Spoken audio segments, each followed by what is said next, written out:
чын эле дүйнөдөгү сууктун баары адегенде так ушул теңир тоого чогулуп, андан кийин нарындын Кудайдын кернейиндей болгон кууш капчыгайынан боору менен сойлоп өтүп, анан жер шарына тарап кетет болуш керек деп ойлой берер элем. Бастырма деген эле аты болбосо үстүндөгү эскилиги жеткен жалаңкат бош шийпырынан башка жагынын баары алдалап ачык жатчу мал короодогу уйларды, көңдү, анын жанындагы жампа менен алдан эмедей шишип алган көмүрдү, көмүрдүн түбүндө тумшугун чатына тыгып алып уктап жаткан итти аппак болгуча кыроо басты. Ошентип октябрдын этегине жетип жетпей эле жааган кар жок, карандай суугу өпкөдөн өткөн нарындын жылаңач кышы, түрмөдөн жаңы чыккан айылдашым Нааматка окшоп шымаланып кирип келди.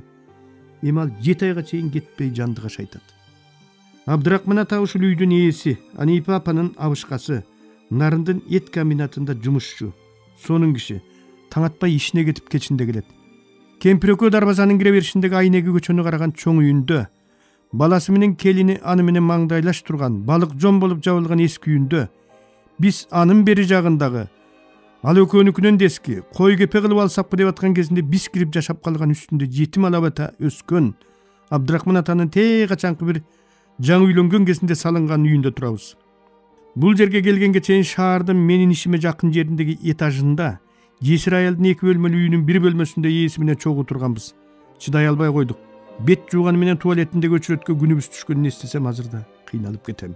Эскилигинен шыбагы сыйрылып олтуруп сары карт болгон баланын бети кейиптенип, такыр эле акиташ албай калган жаман кепенин ичин кайта-кайта актап, шыркырап топурагы куюла берген патологун редакциядан сурап келген, нарын правдасынын бир таңгагы менен түгөнгүчө чаптап, мыкка электеле упурап, топосу окшуп турган дубалына туш кийистин жогун жоктотпой, Кыргызстандын картасынан 2 кнопкалап, эшиктин жыртык тешигине жаман кийистин өөнүн тыгып бүтөп алгандан кийин, мен куштун көмүрү тимеле гүлүнө чейин күйүп берип, кичинекей 2 кызыбыздын беттери албырып, Зейин экөөбүздү кышы бою алдан эмедей бөпөлөп, жүжө баскан тооктун уясындай алдейлеп чыккан ошол үй биз нарынга келип, мен облгестке орношуп, Зейне шаардын мектеп интернатында иштеп жүргөндөгү квартирабыз болчу. Кээде биздин кепе тамыбызга келип, айланайын тимеле лепилдеп үйүңөр сонун жыпжылуу киргим эле келе берет.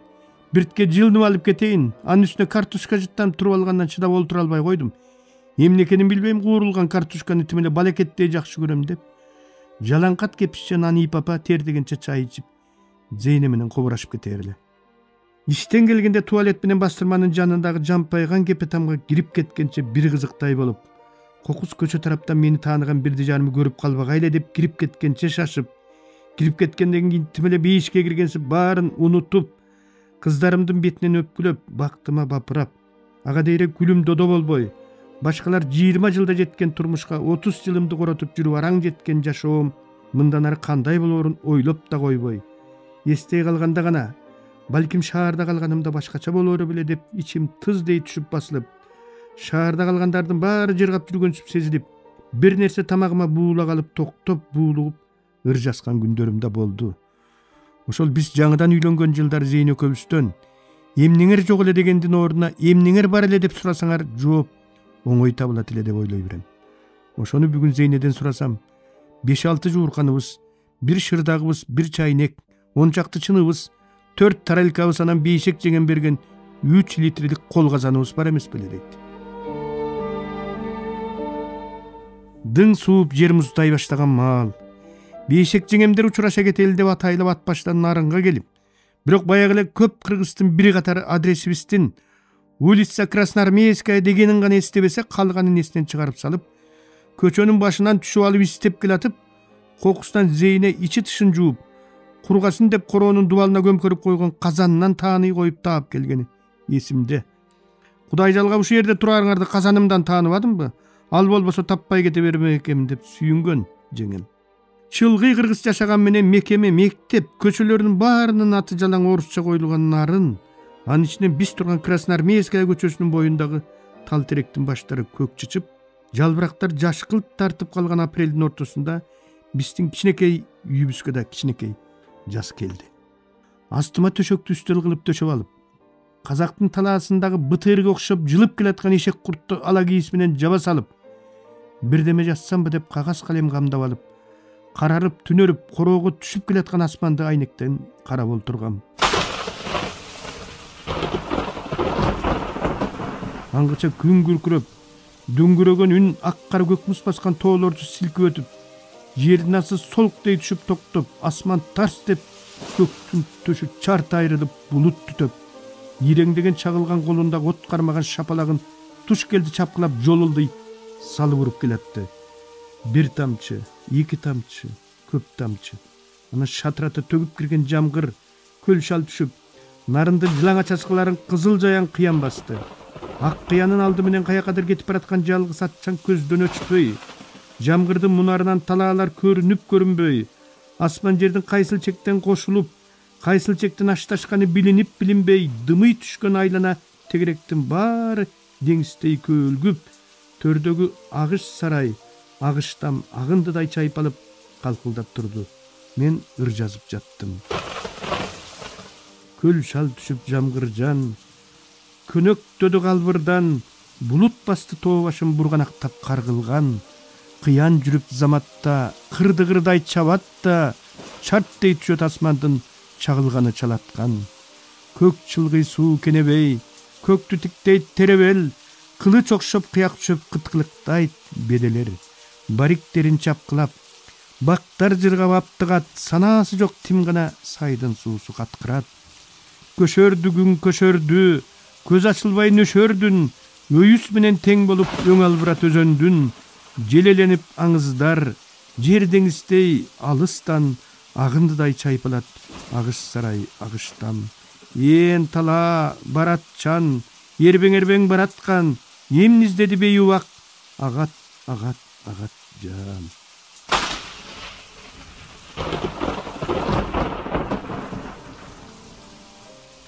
Раматылык болуп кеткен жусубум, классташым, айылдашым, өзүгүлейген облустук ЭЛУАТтын жол курулуш башкармалыгынын бакандай бөлүм башчысы болуп туруп, нарым менен тагышыл мен айткандай сен мен деп сүйлөшөр эле. Аябай жөнөкөй, таза, чынчыл, билимдүү адис болчу.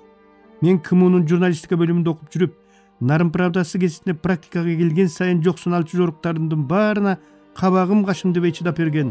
Кокуз башка бирөөлөрдүн үйүнө жатып калсам, түнү менен шаарды кыдырып жүрүп таап алып үйүнө алып барып дасторконун жайып, ак төшөгүн салып жаткырган, нарында жашаганды достук деген кандай болоорун үйрөткөн, Жусуп менен Ырыскүлүмдүн мага дегенде төгүлүп чачылып турган мээрими менен пейилин азыр да эч кимден издеп таба албай келем. Азыр ойлосом агесте Зейн экөөбүз дегеле эч нерсенин кереги жоктой жашаппыз. Акча тыйын деле өпчап, бир караган көзгө комсо, жупуну көрүнгөн менен тескерисинче бул жерде өчөшкөнсүп, жарашканда, жарашпаганда ой боюна койбой, аялдары кийимдин өтө кымбатын кийинген нарында кыйраткан кийимибиз деле жок болчу. Жетип жетпей жашаган күнүбүз көп эле болду. Бирок жылдысыбыз жерге түшүп, ушундай жашообуз үчүн башка бирөөлөрдү күнөөлөп, а жок, бу жок деп урушуп талашып, тытышканыбызды такыр эле эстей албай койдум. Шайма-шай болбогонубузга карабастан шатыра-шатман жашадык. Ким билет, балким Зейн экөөбүздөн кенедейибизден жетим өсүп, барды жоктун баркын эрте билип, атасыз турмуштун ызасын эрте тартып калганданбы? Же артыбыздан жөлөп таяп, алдыбыздан колун сунуп бериште турган ишенер кишибиз жоктугунанбы? Байлык, көр дүйнө дегендин артынан үзүлүп түшкөн жокпуз. Ал мага атасы жок балага мамиле кылган ападай мамиле кылса, мен ага атасы жок кызга мамиле кылган атадай мамиле кылдым. Дегеле түшкө чейин мейман болуп, түштөн кийин кете берчү бул өмүргө, жылаңач келип, жылаңач кете турган бул өмүргө дүйнөгө ат болбой жашагандан өткөн бакыт жок экен.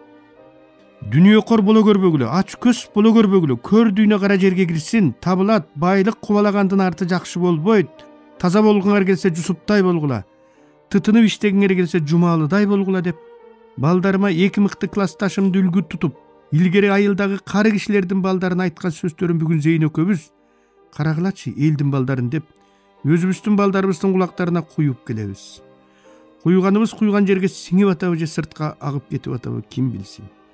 Балким ал айтканыбыз азыр эмес. Биз кетчү жагыбызга кеткенден кийин, ордубуз оңурайып, жогубуз жоктолуп, баркыбыз билингенден кийин өнүп чыгаар. Атаганат мурдагы заман болгондо ушул сөздү айыл кыштакта жашаган, шаарда жашаган кыргыздардын баары балдарынын кулагына куйбайт беле. Мектеп менен жогорку окуу жайлары кулагына куйбайт беле. Бүтүндөй мамлекет кулагына куйбайт беле. Мамлекет антелбай калды окшойт. Мамлекет антелбай калган соң ата-энелердин айтканынан эмне чыгат? Ата-энесин укпаган, мектебин укпаган балдар мамлекеттин угабы? Мамлекетин укпаган элдин келечеги барбы? Ошон үчүн биздин эл айтылбаган сөз карып, бычылбаган бөз карып деп бекер айткан эмес турбайбы? Илгери улуулардын насаат кеби үйдө болобу, көчөдө болобу, же эл чогулган жерде болобу? Баскан турган изибизге жамгыр болуп жаап турганы да бекеринен болбоптур го. Биз жалаң ушундай сөздөрдүн жамгыры менен көктөп өспөдүк беле? Же жалганбы? Кыргыздын ушул сөздөрүнүн жамгыры жаабай калганына канча болду? Глобалдаштыруу дегенди мен барган сайын мекенсиздештирүү деп түшүнчү болдум. Айрымдарыбыз акча чыккан жерди мекенге, акчалуу кишини мекеге айланта баштады. Акчасы көптөргө жер шарынын каалаган жери мекен болду. Мекенсиз өскөн киши, мекенин чаңган киши кантип мекенге күйөт? Кыргыз илгери эле итте мекен болбойт, иттин мекени ит аягы дебеди беле деп. Атаңгүрай, кел-келик түгөп, кет-кети келип калган кезде бүтүндөй бир улут деле адам сыяктуу карып, эч нерсеге кызыкпай, эч нерсеге умтулбай, көңүлү кайтып, ындыны кетип, дымак өчүп, ал күчтөн тайып, кетээр жолун гана тиктеп, ажалын күтүп калат окшобойбу деп да ойлодум. Арстанбек Олия кетээринде ас күнчүлүк өмүрдө аркы терки теминип, аргымак атың жоорутпа, алабарман сөз сүйлөп, азамат көөнүн оорутпа, жетимге камчы көтөрбө, жесирдин отун өчүрбө, жалгызга камчы көтөрбө, жардынын отун өчүрбө, карынын сөзүн капка сал, кара өзгө ичи арамды карабай туруп башка сал деп келип, тигилип ажал келгенде атка минсең буттаган, алкыныңдан жыттаган, колуң коюп башыңа аста секин уктаган, баламды коюп мен ал деп атаң түшпөйт арага. Аястуу күндө айланган, булуттуу күндө муңайган, 9 ай курсак көтөргөн тоорлуу эмчек эмискен, токтунун этин жегискен, торкодон топу кийгискен, кимдин уулу дегискен, эрмегим коюп мен ал деп энең түшпөйт арага. Айдап мал берген, алганым деп жан берген, аялың түшпөйт арага. Кайран дүйнө бекер деп, каражаның шекер деп, ай тегерек сабы жок, айча жылдыз табы жок. Күн тегерек сабы жок, күнчө жылдыз табы жок. Бул дүйнө шум жалган, Алладан буйрук келгенде, андан качып ким калган деп. Өлүмдөн убагында Улукман аке жанын алып кала албай, балким мен кутулармын деп даанышман Коркут ата жанын алып кала албай, төгөрөк жердин 4 бурчун кыдырып, ажалдын колу жетпей турган айды издеп жүрүп, аркасы кетип, акыры акка моюн сунган эмеспи? Ошон үчүн дүйнөдө өлүм деген бар экенин да ойлоно жүрүш керек экен. Өлүмдү ойлосоң бир заматта соолугуп, көзүң ачылып, кайсыл жерге келгениңди карап, кадимкидей тазара түшөсүң. Жакында бир шумдук түш көрдүм. Филармониядан Айчүрөк дүкөнүнө чейинки жерде ээлептир. Эң үстүндө Кыргызстанды уурдаган, талап тоногон, жебишкендердин музейи деген электрондук жазуу турат. Ичине кирип барсаң, уппусун зал, дубалга жалаң куураган баш сөөктөр илинген. Алдындагы кнопканы басарың менен экрандан ата теги, жет аталары ким болгондугу, иштеген кызматы, сүрөтү, кыскасы электрондук маалымат аркылуу ар бир жегич жөнүндө толук маалымат алсаң болот экен. Жегич президенттер, жегич премьер-министрлер, жегич спикерлер, жегич министрлер, жегич депутаттар. Кимдер гана жок. Баары эле баягыл камалганда рак, геморрой, инфаркт деп үй түрмөгө чыгып кеткендердин баш сөөгү турбайбы? Булардан соо кишилерге оору жукпайбы дедим музей кызматкеринен. Атайын эл аралык медициналык лабораториядан обработкадан өткөндөн кийин илинген, жукпайт деди ишенимдүү. Кум төрдү жегендердин баш сөөктөрү көрүнбөйт го дедим. Алар 2-чи кабатта, алтын жегендердин залында. Берки президенттин баласынын башы табылдыбы? Көрүнөн уурдап кеткен бойдон табыла элек издеп жатышат. Муляжы турат. Музейге келип жаткандардын саны быйыл укмуштай көп дешет го дедим. Быйыл 2 эсе көп. 5 жылдап кезекке турган өлкөлөр бар. Бир эле Кытай менен Индия эмне деген байлык деди. Аңгыча Кыргызстандын мамлекеттик бюджетинин дээрлик 4 жылдык кирешеси жалгыз ушул музейден түшөрүн. Мындай музей мурдагы подсоветтик өлкөлөрдүн баарында эле барын, бирок жебишкендиги боюнча бир дагы өлкөнү алдына салбаган уникалдуу музей жалгыз гана биздин Кыргызстанда экенин. Ошентип кезинде бийлик менен байлыкты ата-энелеринен да ыйык көргөн Кыргыздын алкы бузук уул кыздары Кыргызстанды сыска олтургусуп кеткен менен Бүгүн анын кунун алардын куураган баш сөөктөрү төлөп жатканын, жегиштердин урпактары уялгандарынан аты жөнүн таптакыр өзгөртүп алганын, Кыргызстан азыр дүйнөдө өнүккөн өлкөлөрдүн эң алдыңкы катарында келатканын экскурсовод кыздын айткандарынан угуп, эскалатор менен 2-чи кабатка алтын жегендердин баштары илинген залга чыгып бараттым.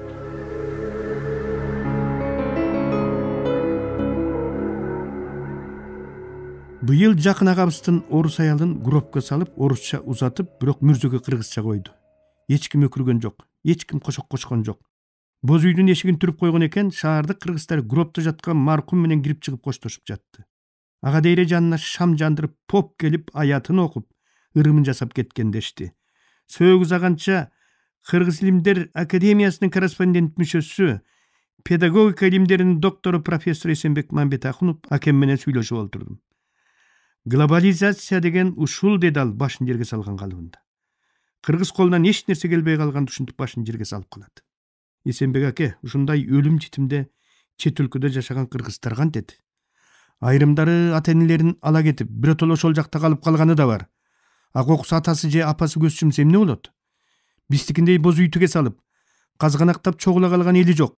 Кайгы муңун бөлүшө турган коңшу колоң жакындары жок. Анан тиешелүү мекемесине акчасын төлөп, өлүк койгуч кызматын чакыртып, анысы сөөктү крематорийне ап кетип, эртеси өлгөн кишинин өрттөлгөнүн тастыктаган бир тилим квитанциясын жөнөтүп, ошону менен баары бүтүп, анан ошол жакта туулуп, ошол жакта өскөн кыргыздын 1-2 мууну алмашкандан кийин кантип аларды кыргыз деп айтасың? Тил деген элдин тамыры эмеспи? Тамырынан ажыраган кыргыз бара-бара башка элге сиңип, элдигинен да ажырайт эмеспи? Кийин алардын айрымдары илгери биздин ата-бабалар Орто Азиядан көчүп келген дешет, бирок аныгын билбейбиз. Билгенде эмне деп, эстеген эстеп, эстебегени түбү кыргыз экенин эстебеген бойдон калат го дейм. Кандай дейсиз? Дедим. Глобализация деген ушул, деди. Глобализация бизди глобализацияга айлантканы калды го, дедим. Биз өзгөртүүгө мүмкүн болбогон нерселердин баарын тагдыр катары кабыл алышыбыз керек. Кудай деген бир эшигин ачпай туруп эч качан экинчи эшигин жаппайт иним, деди Эсенбек акем. Демек келаткан апаатка макул болушубуз керек экен да. Апааттын да жакшы жактарын табууга аракет кылалы. Кандай терс нерселер болбосун, алардын да оң жактары болот. Сен көбүбүзгө караганда көбүрөөк кыргыздашкансың. Ошон үчүн коркуп жатасың, деди Эсенбек акем. Бирок минтип ойлогон менен бир акылмандын эгер адамдардын каалагандай аткарыла берип жашоо жалаң бейиш болсо, анда жер шары тозоктун чөлүнө айланмак дегени мени көбүрөөк ынандырып турду. 2004-жылы тоолуу Алтай республикасына барганым эсиме түштү. Алтайда да Каракол деген жер бар. Биз 2 жумага жакын тайганын ичинде жүрүп, алтайлыктардын карагай чердин арасындагы турмушуна чыдабай, кадимкидей думугуп чыкканыбызда, ай карагай черсиз, тайгага чүмкөлбөгөн, Кыргыздын жериндей ай тарабы ачык, адыр түстүү, шыбак өскөн, тулаң өскөн жерге алып баргылачы бай болгурлар. Эркин дем ала албай чарчап кеттик дегенибизде, алтайлыктар бизди Каракол деген өрөөнү алып барган. Ошондо 15 күндөн кийин биринчи жолу күкүктүн үнүн укканбыз. Жаныбыздагы талаада темир жолчулардын сары күрмөсүн кийип алган жолчуларга окшоп, бири-биринен айрып алгыс сарала бөйрөк, сарала баш уйлар оттоп жүргөн. Мындан бөлөк бир дагы мал көрө алган эмеспиз. Булар казак тукумундагы уйлар деген ошондо Оңгудай районунун башчысы Семен Сергеевич Тузачинов.